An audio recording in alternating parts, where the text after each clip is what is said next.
Welcome, future doctors, to another episode of the Future Minority Doctor podcast with Dr. Sulma and Marina, where we bring you conversations to empower and inspire you to contribute to your community and the world by becoming a doctor.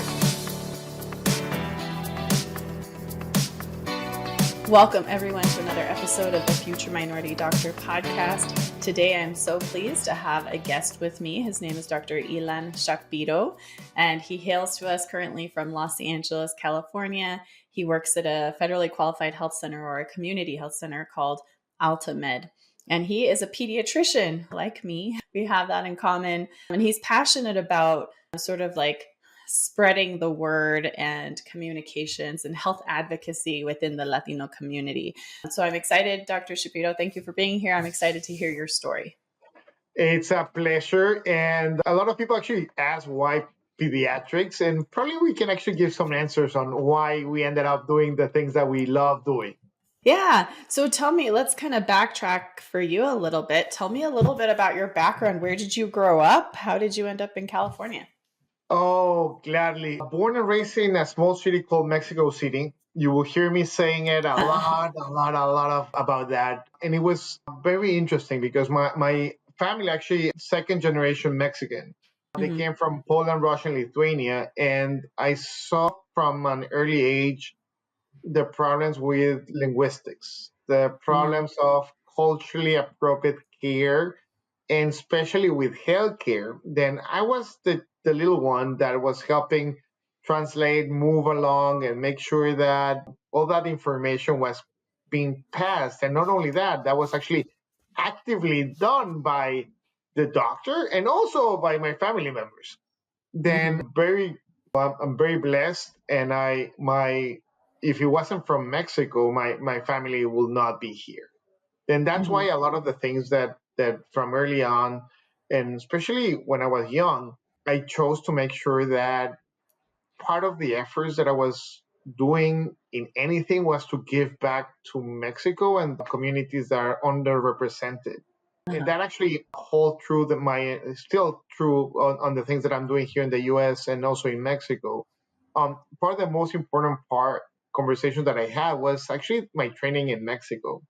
I had the pleasure to be in little pueblitos, little towns, and also in Mexico City, that it's almost right now 24 million people living in the same space. Then I got to appreciate the diversity, the importance of social drivers of health, and also making sure that we were creating and solving the real needs of our community. It was not just about the making sure that the sugar was taken care of, but also do they have enough money to actually buy something that it's not carb loaded? Then figuring out all that stuff, and did participate a lot with the Red Cross, a lot of relief efforts, making sure that we were helping the community grow and protect itself. And later on in my career, I had the pleasure, and this is actually one of those, for everybody that is hearing us, one of the things that I never thought it was ending up at the World Health Organization. Then I finished I loved it. Then please, whoever is hearing this, make sure that you dream big, be present, and also things can happen. Then I did apply for a job in the Mexican government to be the liaison between Mexico and the Secretary of Health for the World Health Organization. Yeah, I know, a lot of words, but practically having fun and making sure that public health policy was enacted between Mexico and the WHO. And I had the pleasure to be in Geneva, Switzerland, where a lot of the things that we currently think that are normal, it's not that normal. Imagine being there with 130 plus divorced parents fighting for a lonely child. That's practically what happens in a lot of these international forums. But the beautiful part of the World Health Organization is it was actually a space where a lot of healthcare leaders united. And I participate a lot on policy regarding alcohol, making sure that kids didn't have access to tobacco products. Then there were a lot of good things that happened there. And also a lot of the malaria reliefs, a lot of the chronic diseases that we have in our countries. Then when you have there that diversity, and at the end of the day, it was clear all of us are humans. We need that connection between each of us, and we need spaces to create that part. Mm-hmm. Later on that verge, when after fighting with all the divorced parents, Yeah. I pursued my lovely, lovely career in pediatrics. I went to Mount Sinai Hospital in Chicago, where it's an urban setting, tons of history there regarding diversity, how the African American community with the Hispanic community, with the Jewish community actually united to create a space where people could train and also get help. Then I was there for 3 years. I love the place. It was very complicated, but very rewarding on the things that we could do to improve the healthcare outcomes of our community, from asthma, generational trauma, like such an amazing place to train and also to give back to the community. Uh-huh. And I pursued my dream to actually end up continuing doing federal qualified health centers, community, underserved communities. And I ended up in a place called Fort Myers, Florida, Uh-huh. where my neighbors were gators, and I had always visiting animals from snakes to like, but I didn't know that there's actually a black widow. It's the cousin of the brown widow is actually the cousin of the black widow, and I saw tons of brown widows.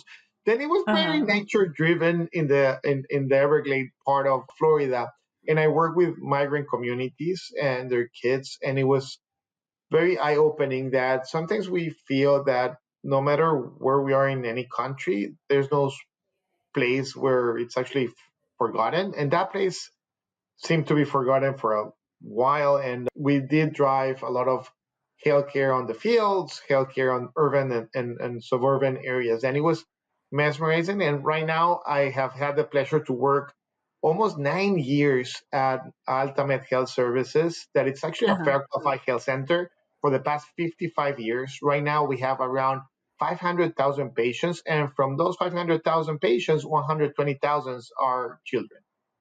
Oh, wow. Incredible. Yeah. So that's a really fascinating trajectory. So, if I understood correctly, you did medical school in Mexico, but then you worked for the WHO, and then you did residency in the United States in pediatrics, and I went to Florida and then ended up in California. What a wonderful and cool story.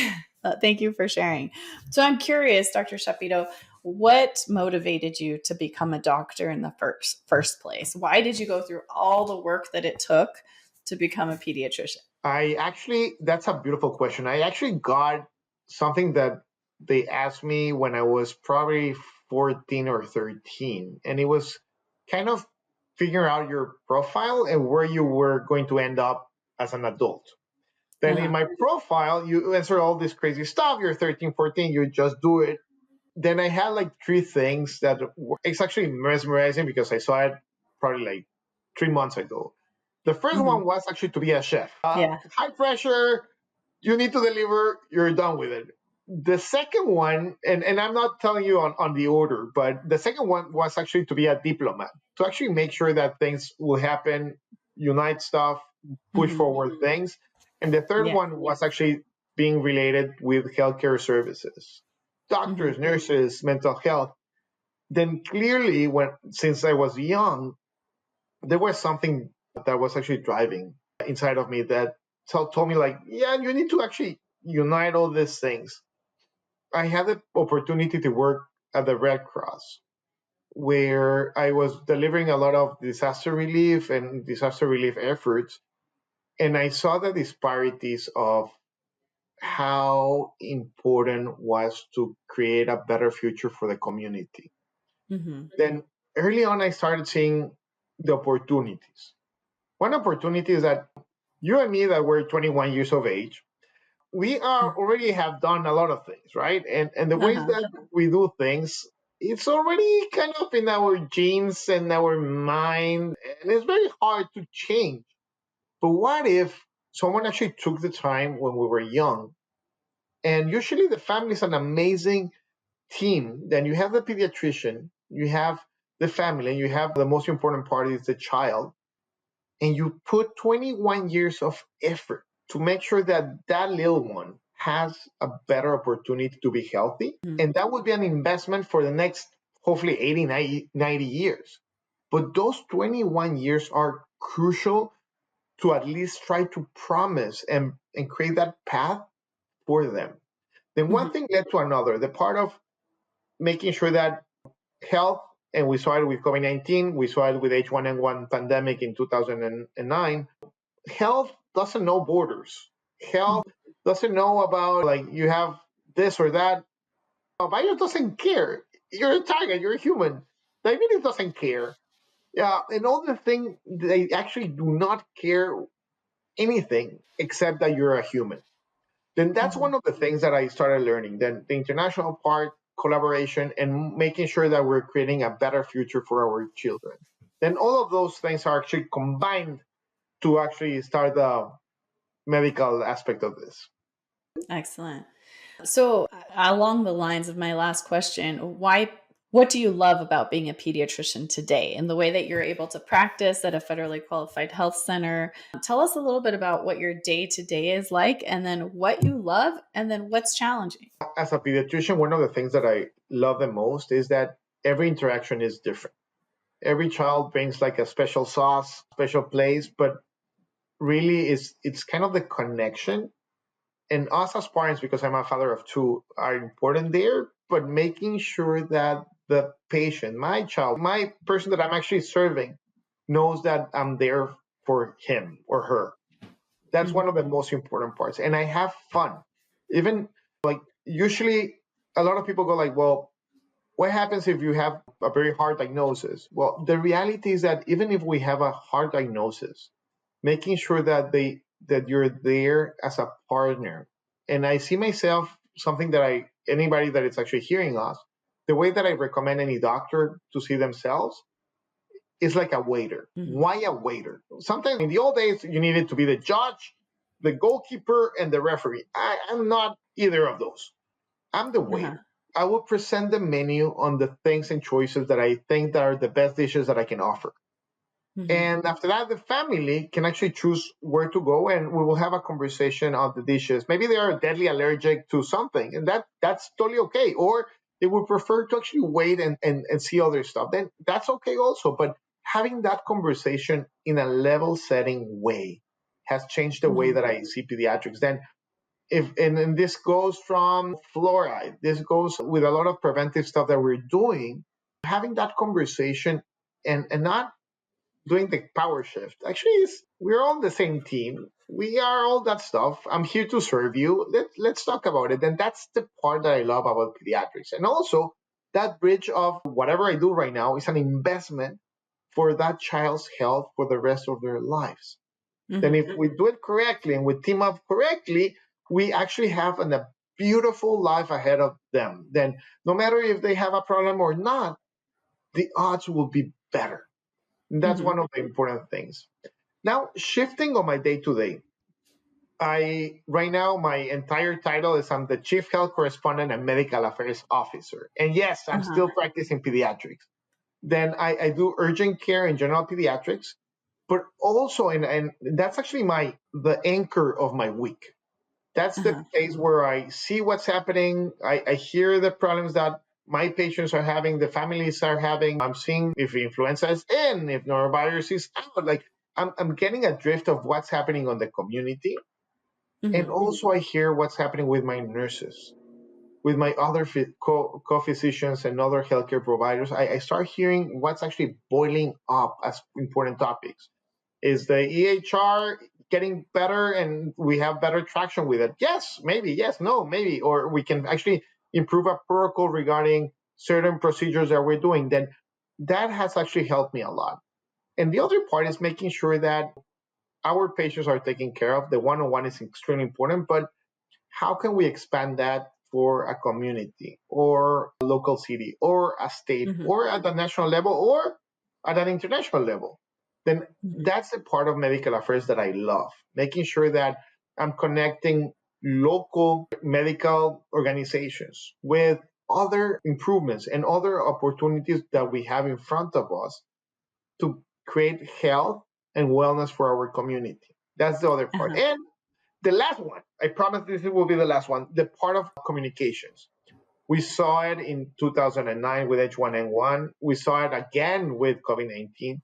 The important part and the important role that us as physicians, us as healthcare providers, actually portray in public health in communications. Why? Because I promise you, the training modules before when we were training, probably regarding public health speaking, media, and engagement was -0. Maybe one rotation about advocacy and trying to do something, maybe. But right now we know if we are not having that conversation out there and we're not having that, we're not actually representing the voices of our community and our fellow healthcare providers and physicians, we are missing the boat and we're leaving a huge gap where a lot of misinformation or even disinformation will start actually being created, and we will lose. We will lose unless Uh-huh. we're there.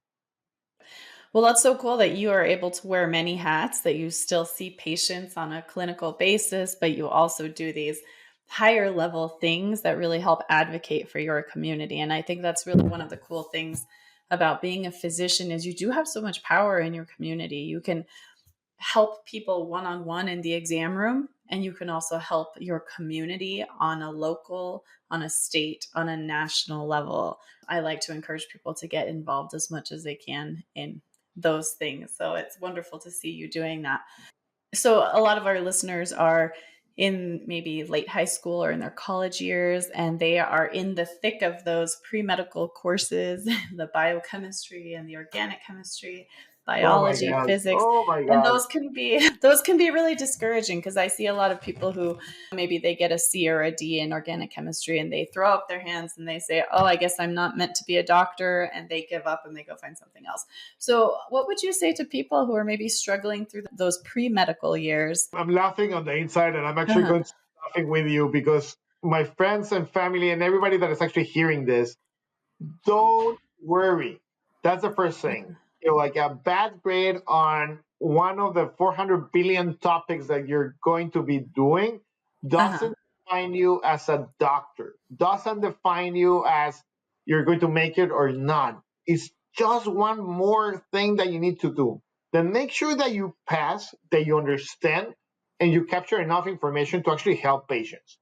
Then if Mhm. you have an A plus or a B plus, I promise you when you're doing CPR to a patient, they will not ask you which university you came from. They will not ask Mhm. you your grade from high school. They will not ask you all these things that we create in our brains. And also, if I'm actually, if you're applying to to the place that I work, and you come in and you have the credentials, you have done your work, and also you have grit, meaning that you have fought for good stuff. You have created a space. You have actually conquered adversity. That's someone that I want. I'm not going to ask them, how was your biochem stuff? Yes, like if Yeah, you have only minus C's or F's and everything else, of course, that it will be a problem to actually go to the next step. Then right. make sure that you are just moving forward. Make sure that you get the best thing that you can get, and it will happen. You will get a C or an F, or it will happen. It's totally okay. And remember this also, apart of the CPR, when you're 85, 90 years of age, you will not remember that exam. It will be a second in your lifetime. Then put in touch your heart, your mind, and your actually body on the real things that are important. Like if it happens, yes, it will feel horrible. I'm not going to lie to you, but move forward as fast as you can. Yeah. Yeah, I completely agree. I think too many people allow those little bumps in the road to cause them to give up. And when you could, if you just, let's say you get a D in biochemistry or whatever, you just retake the class and you learn from your mistakes and you do better. And as long as you can show that you're improving and you eventually get to the level of knowledge that you need to get to pass your exams and get the grades you need to get into med school, I love your CPR example because it's so true. Someone whose life is being saved in the middle of CPR, they don't care where you went to school. They don't care what grade you got in organic chemistry. They don't care. What matters is really that like human relationship and the clinical skills that you develop later on. Now, I will say that part of the purpose of those pre-medical years is to prove to yourself that you can do hard things, right? And to develop the perseverance, develop the grit that you were talking about, because we want doctors who are able to work hard and are able to persevere and are able to go the extra mile and aren't going to give up easily. Because if I'm your patient and I say, hey, I have this abdominal pain and you can't figure it out right away, I don't want you to give up just because you couldn't figure it out right away, right? I want you to keep digging, keep searching, keep advocating. So those are the characteristics that really matter that you're developing in those pre-medical years. And I think I love what you said, and your focus on like what really matters as opposed to those grades. And that's the important thing, that a lot of the times we have this thing that you see doctors as superheroes and bulletproof and stuff like that. We're still human, and Yeah. we'll have stuff that will happen. Then the important thing is actually to move forward. Make sure that Mhm. you're enjoying the life goes so fast.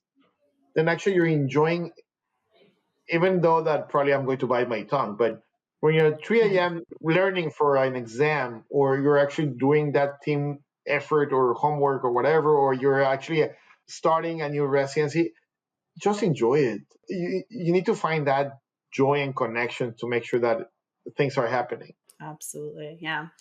Well, anything else you want to share with people who are maybe asking themselves, "Hey, I wonder if medicine is really right for me?" What advice would you have for young people who are trying to discover whether being a physician is the right path for them? Here's a clear message for absolutely everyone. If you feel it, you can make it happen. A lot of the times we have this thing, and we probably have seen like amazing chefs that were terrible at school. And there's also amazing doctors that when they were actually on the path to becoming a doctor, they have some struggles with academics or other stuff. Then that doesn't define you. We Mhm. need people that actually are out there taking care of our patients, taking care of absolutely everything that we're doing, that they have the correct heart, and also very importantly, the linguistic skills. And that doesn't mean that if you speak Spanish or Cantonese or whatever, no, but at least try to understand it. And also the culturally concordant health. Then these type of things can make a huge difference, especially right now. We have so many underrepresented communities that Mhm. actually do better when they have this type of things regarding language and also the cultural aspect of it. We Mhm. have NICU babies doing better with certain groups and certain doctors. We have multiple research papers that actually prove that when we are there and we're putting the effort for it, it makes a difference. Absolutely. I couldn't agree more. Yeah. Yeah, and that's one of the reasons we encourage people from all backgrounds to become physicians, because our population here in the United States is very diverse. It depends on the state where you live, like what that diversity looks like exactly. But we have people from all places in the world here in the US. That's one of the things that makes our country wonderful. And those people have different languages, different cultures. And the more that they can see physicians who understand and are compassionate and are able to communicate well, the better care they receive. Just like you said, there's so many studies showing that that culturally concordant care makes a positive impact in their health and in their outcomes. So we encourage you, please don't give up easily. I mean, if you feel like in your heart, this is the path for you and this is the way that you want to make a difference in the world, please, please do what you need to do to persevere on this path. We are both examples of people who have persevered. I've shared my story before. I talked about failing some classes in pre-med and having to retake them. But the reason I'm here is that I didn't give up. If I had given up, I would be somewhere completely different. And I'm so glad that I didn't give up because of the impact that I'm able to have on people's lives every day. And as well as you, Dr. Shapiro. Thank you for not giving up when you were younger. No, and this is the deal. Like, we always see the diamond already made, but in order, and you probably will hear this a lot, at the moment that a diamond is being made, it's a lot of pressure in carbon. Then, Yes. then that pressure actually makes you stronger. That pressure in that process helps you a lot determining what you're doing and how you're moving and putting everything together. Then Mhm. that's one of the beautiful things that I want to convey. And enjoy the process. If you're suffering, it's not worth it.